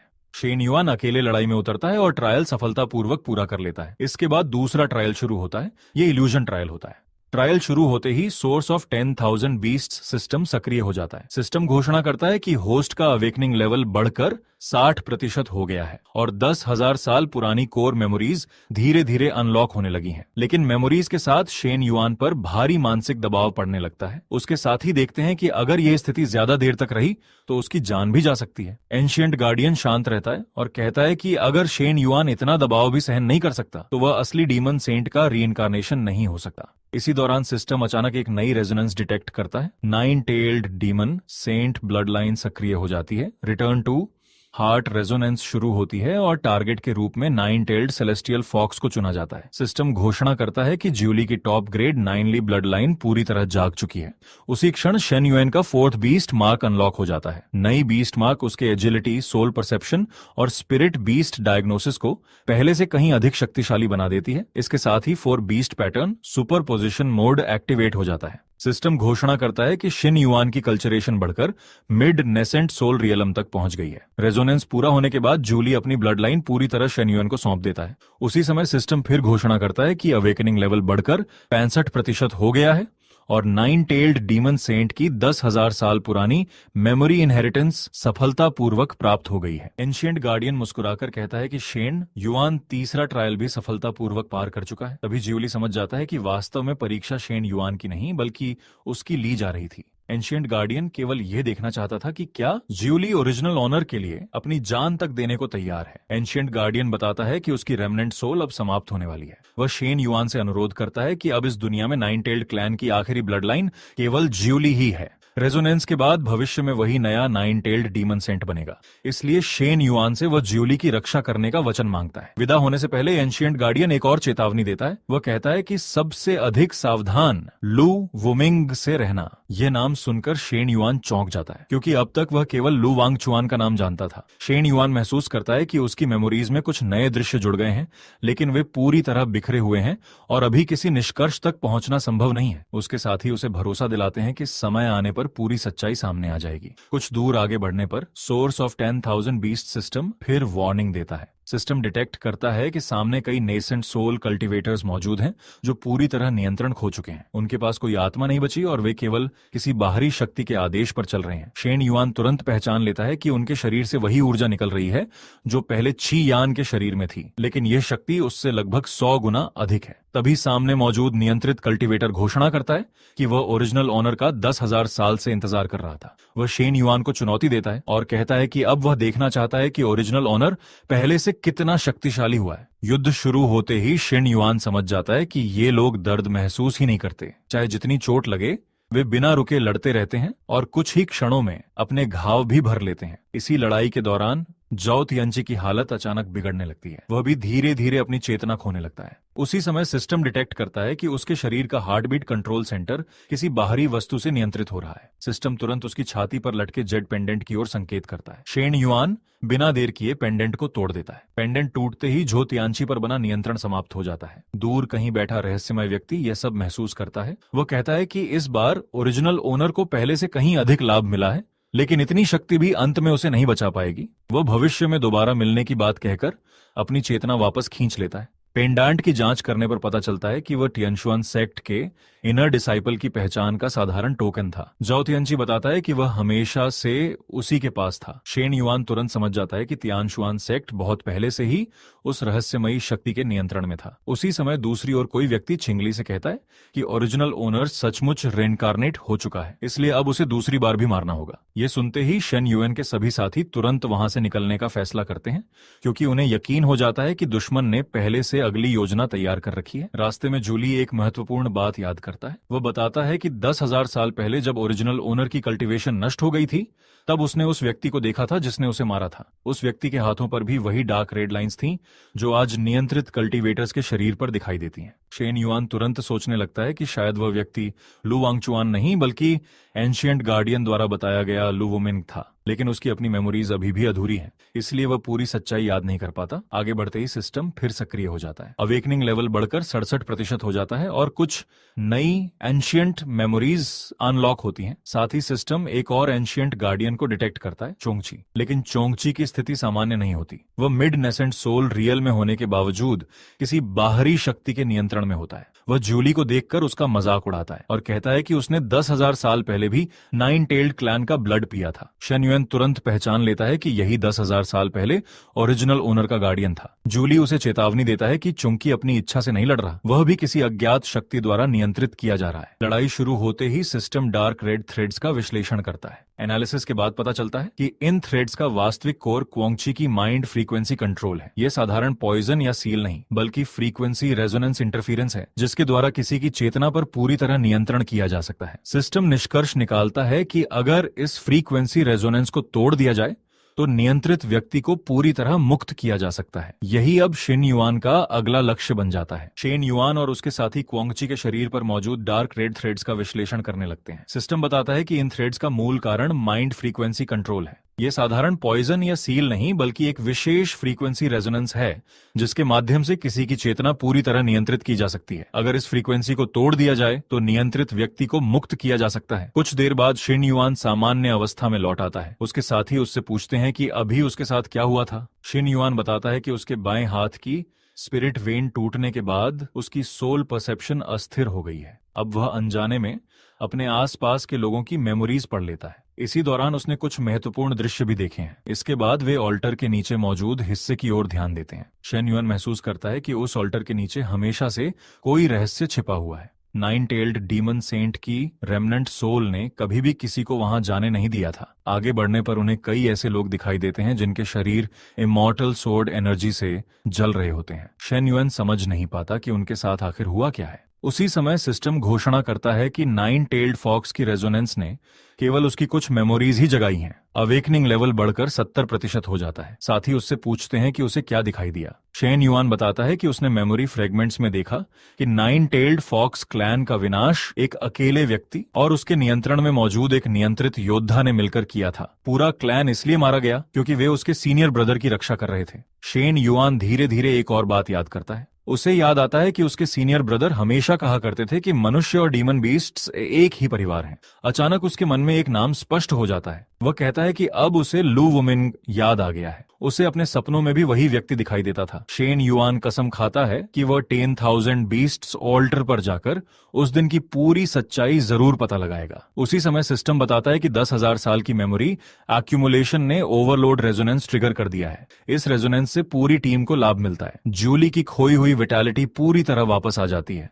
उसका 100 वर्षों का लाइफ स्पैन भी लौट आता है और उसकी कल्टीवेशन बढ़कर लेट नासेंट सोल रियल्म तक पहुंच जाती है। इसके बाद सभी आगे बढ़ते हैं। रास्ते में उन्हें हेवनली डाओ अलायंस के लोग दिखाई देते हैं। शेन युआन खुद जाकर स्थिति देखने का फैसला करता है। अलायंस के लोग उसे पहचान लेते हैं और कहते हैं कि वह टियनशुन सेक्ट का बीस्ट स्लेव होकर भी बहुत घमंडी हो गया है।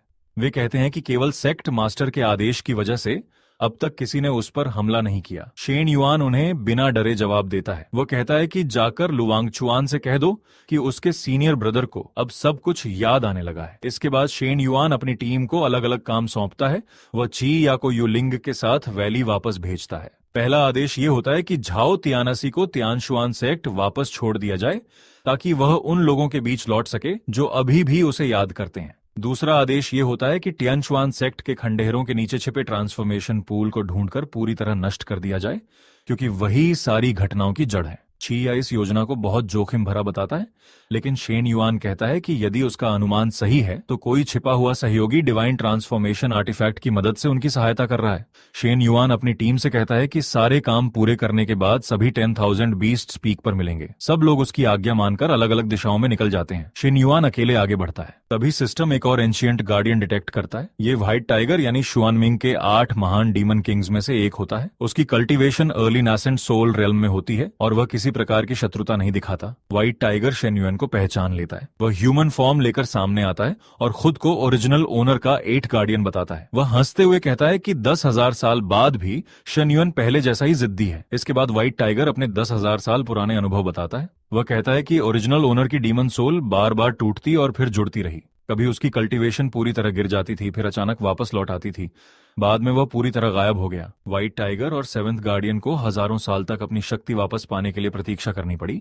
व्हाइट टाइगर कहता है कि उसने 10,000 वर्षों तक दक्षिण दिशा की रक्षा की। उसने अनगिनत नियंत्रित डीमन बीस्ट्स से लड़ाई लड़ी और केवल एक सवाल पूछने के लिए आज तक जीवित रहा, क्या ओरिजिनल ओनर फिर से लौटकर उन्हें पहले की तरह कठिनाइयों में डालेगा? शेन युआन मुस्कुराकर पूछता है कि क्या वह सचमुच उसका गार्डियन था। इसी समय मो या कहता है कि उसे भी कुछ धुंधली मेमोरीज याद आने लगी हैं। उसे लगता है कि 10,000 साल पहले व्हाइट टाइगर ने उसकी भी इसी तरह पिटाई की थी। व्हाइट टाइगर फिर नाइन टेल्ड क्लैन की ओर इशारा करता है। वह कहता है कि वह और 7th गार्डियन हजारों साल से यही सोच रहे थे कि ओरिजिनल ओनर की मृत्यु का नाइन टेल्ड क्लैन से कोई संबंध अवश्य है। वह शेन युआन से पूछता है कि उसकी पिछली जिंदगी में आखिर क्या हुआ था।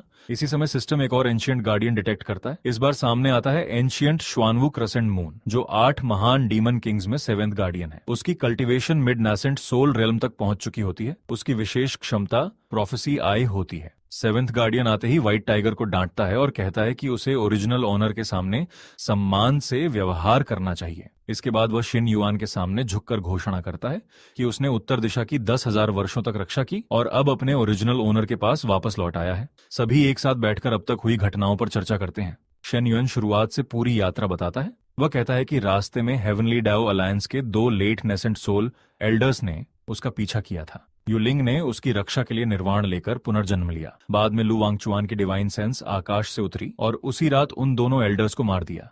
इसके साथ ही उसने पूरे डेजोलेट बीस्ट डोमेन को सील करने और किसी को भी शेन युआन को नुकसान न पहुंचाने का आदेश दिया। शेन युआन आगे बताता है कि नाइन टेल्ड क्लैन के होली लैंड में उसने 3 ट्रायल्स पार किए। जूली के साथ रेजोनेंस होने के बाद रेमनेंट सोल ने मरने से पहले केवल एक चेतावनी दी, लू वूमिंग से सावधान रहना। अब शेन युआन पूरी तरह उलझ चुका है। एक और लू वंगचुआन उसे बचा रहा है, दूसरी ओर लू वूमिंग उसे मारने की कोशिश कर रहा है। उसे समझ नहीं आता कि आखिर किस पर भरोसा किया जाए। वह सबको बताता है कि मेमोरी फ्रेगमेंट्स में उसने उसी व्यक्ति को देखा जिसने 10,000 साल पहले ओरिजिनल ओनर की हत्या की थी। उसके हाथों पर वही डार्क रेड थ्रेड्स थीं जो आज नियंत्रित डीमन बीस्ट्स और पपेट्स पर दिखाई देती हैं। शेन युआन यह भी बताता है कि उसके सपनों में दो अलग अलग युवक दिखाई देते हैं। एक सफेद वस्त्र पहनकर उसे सीनियर ब्रदर कहता है, जबकि दूसरा काले वस्त्र पहनकर कहता है कि मनुष्य और डीमन बीस्ट्स एक ही परिवार हैं। शेन युआन को लगता है कि वे दोनों शायद लू वांगचुआन और लू वूमिंग ही थे।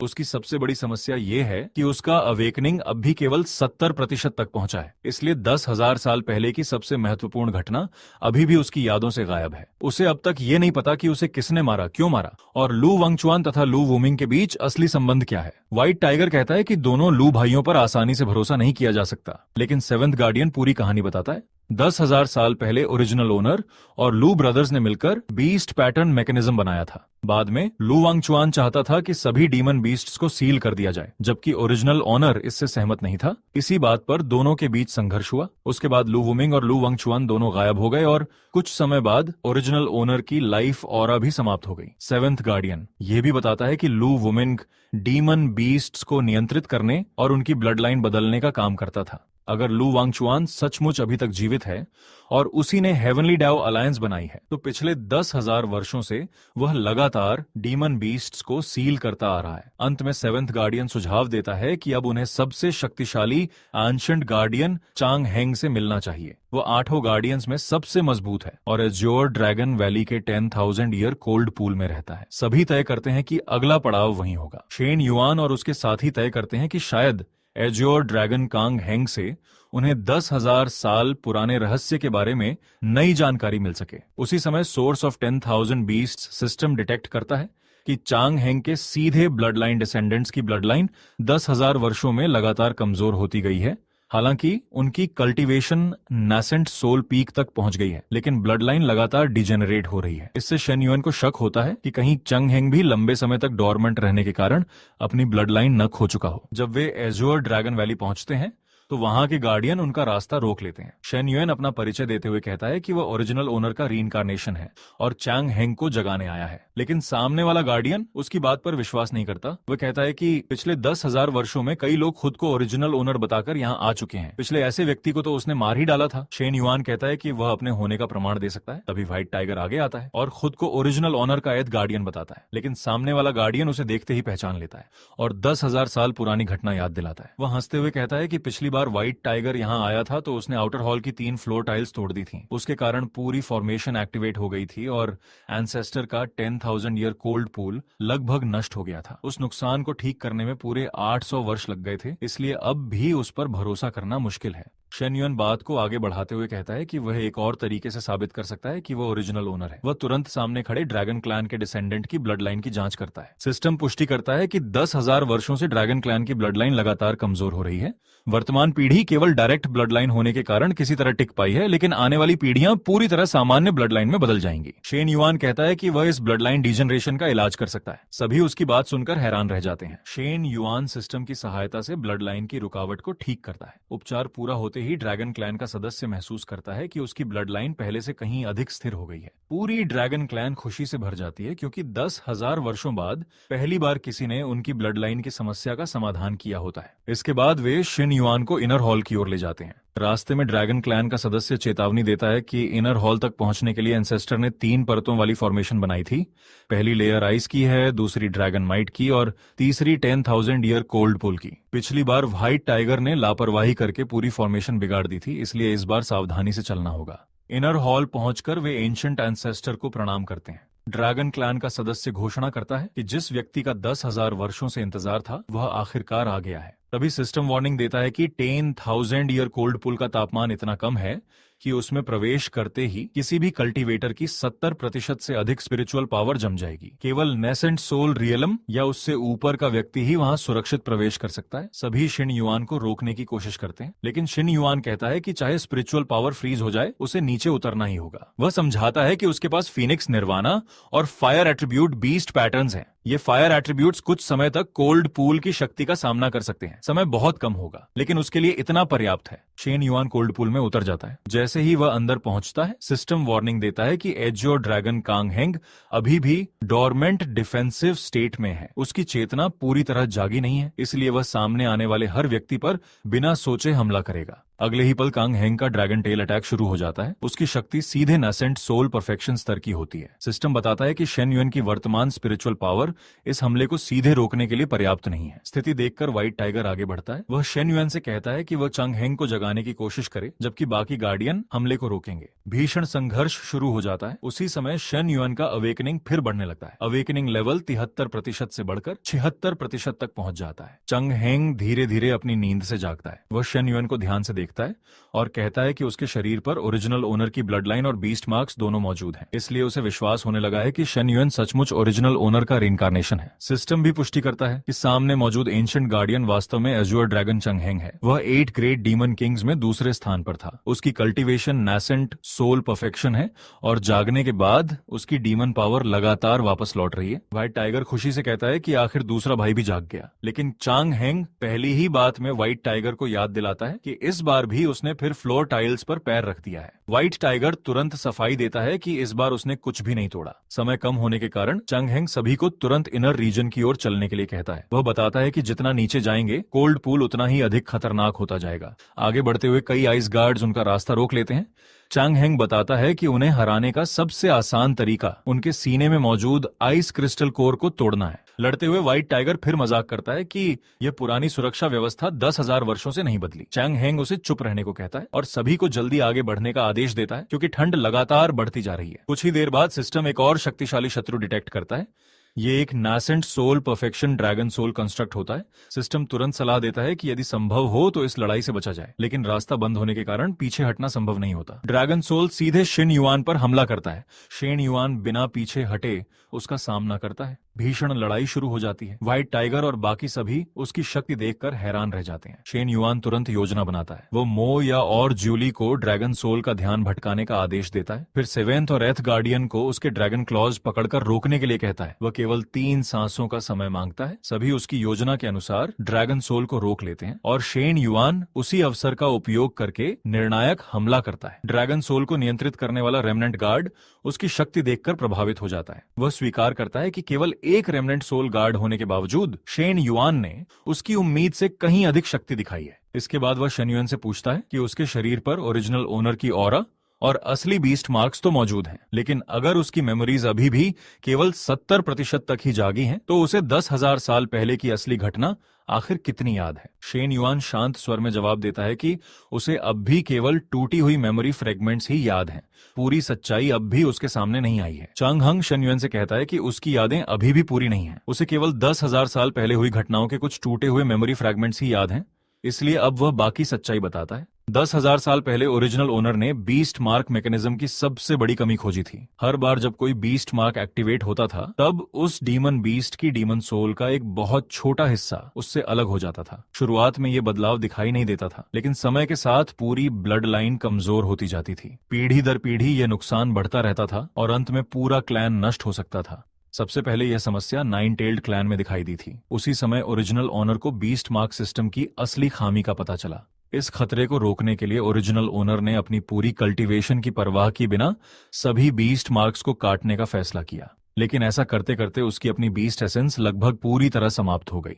शेन युआन पूछता है कि उसके बाद क्या हुआ था। कांग हेंग बताता है कि जब वह वहां पहुंचा तब ओरिजिनल ओनर मरने की स्थिति में था। उसे बचाने के लिए उसने अपनी डीमन एसेंस और सोल फ्रैगमेंट्स का हिस्सा दे दिया ताकि उसकी जान कुछ समय तक बची रहे। इसके बाद वह स्वयं गहरी नींद में चला गया, इसलिए उसके बाद जो कुछ हुआ वह भी नहीं जानता। शेन युआन कहता है कि उसने हाल ही में मिड ट्रांसफॉर्मेशन रियलम वाले क्यूंकी को देखा था, लेकिन वह क्रिम्सन सिल्क थ्रेड्स के नियंत्रण में था। कांग हेंग तुरंत चौंक जाता है। वह कहता है कि 10,000 साल पहले उसने स्वयं तीसरे गार्डियन की ऑरा टूटते हुए महसूस की थी।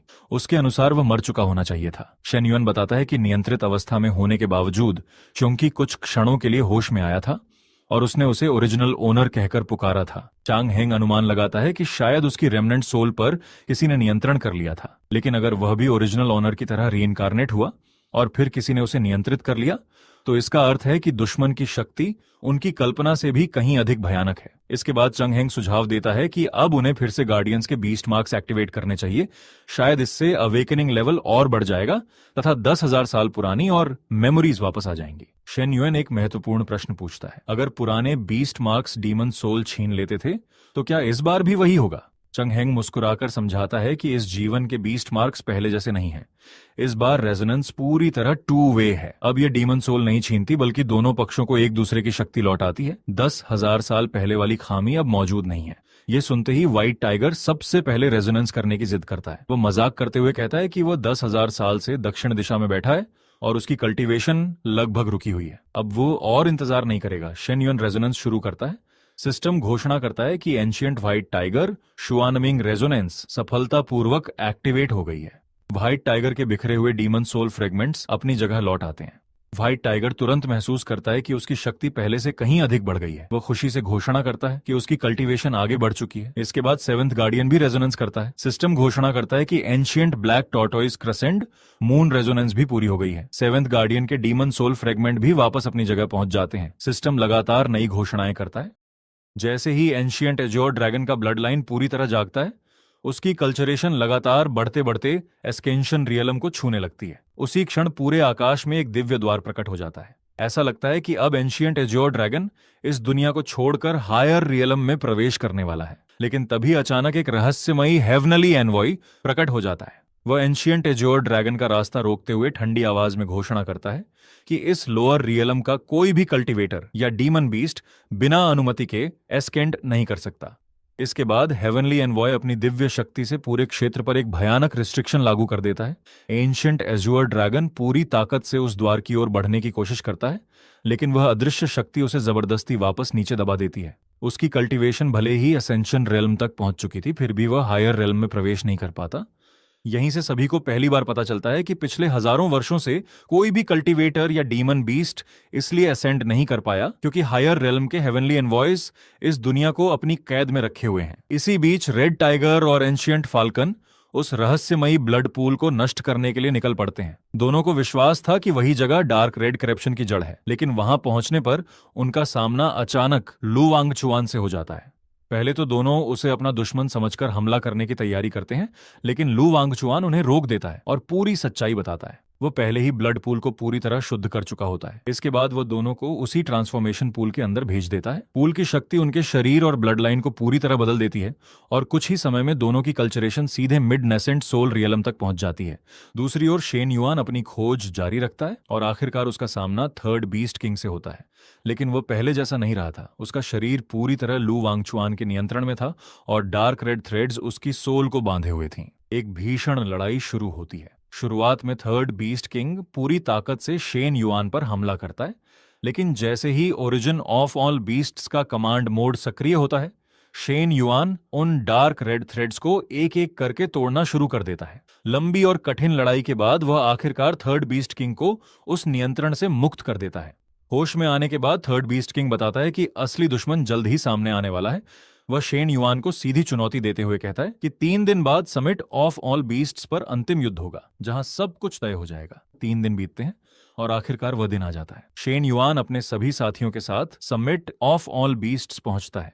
वहीं उसका सामना लू वुमिंग से होता है। दोनों के बीच 10,000 साल पुरानी दुश्मनी का अंतिम युद्ध शुरू हो जाता है। लू वुमिंग लगातार अपर रियल्म की शक्ति से भरे डार्क रेड थ्रेड्स का उपयोग करता है, लेकिन शेन युआन भी अब पहले से कहीं अधिक शक्तिशाली हो चुका था। लंबे और भीषण संघर्ष के बाद आखिरकार लू वुमिंग हारने लगता है। जब उसे एहसास होता है कि वह अकेले शेन युआन को नहीं हरा सकता, तब वह मजबूर होकर अपर रियल्म एनवॉय को सहायता के लिए बुलाता है। एनवॉय के आते ही पूरा आकाश उसकी दिव्य शक्ति से कांप उठता है। वह घमंड से घोषणा करता है कि लोअर रेल्म का कोई भी कल्टीवेटर कभी भी अपर रेल्म के सामने टिक नहीं सकता। लेकिन शेन युआन पीछे हटने वालों में से नहीं था। ओरिजिन ऑफ ऑल बीस्ट्स की शक्ति और एंशिएंट ऑल्टर के आशीर्वाद से वह अपर रेल्म एनवॉय के क्लोन को भी पूरी तरह नष्ट कर देता है।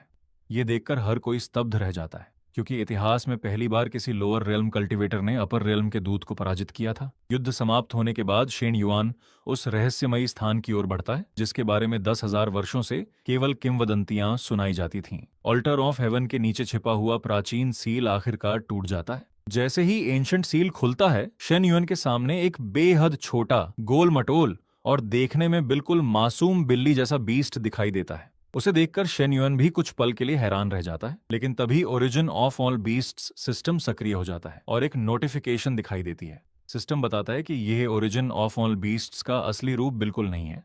इसका वास्तविक शरीर इतना विशाल और इतना भयावह है कि सामान्य कल्टीवेटर्स उसकी एक झलक भी सहन नहीं कर सकते। अभी जो रूप दिखाई दे रहा है वह केवल एक सील्ड अवतार है, ताकि उसकी असली शक्ति इस दुनिया को नष्ट न कर दे।